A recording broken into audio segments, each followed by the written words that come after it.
Have you ever wondered why, if two balls were placed on a hill, one at the top and one in the middle, why the one at the very top is going to roll faster and longer than the one placed at the middle?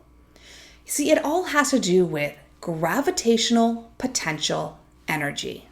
Gravitational potential energy is the energy stored in an object when it's not moving.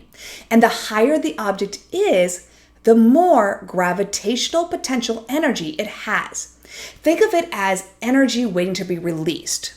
When that energy is used, it transforms into motion, which we call kinetic energy. Gravitational potential energy is the type of potential energy related to height.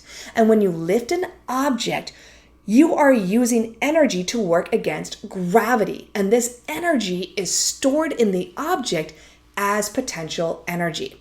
The higher the object is, the more gravitational potential energy it has.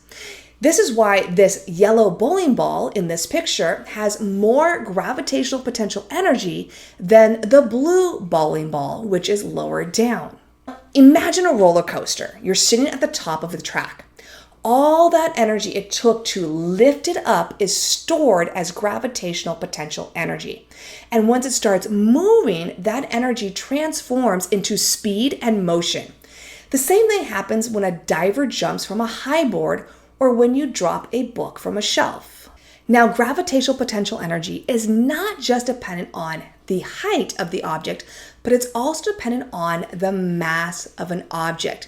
If two objects were at the same height, the one with more mass would have more gravitational potential energy.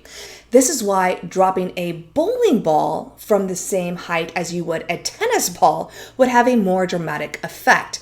That bowling ball is going to create more energy and more of an impact when it hits the ground than that tennis ball because it has this more mass, even though it's being dropped from the same height.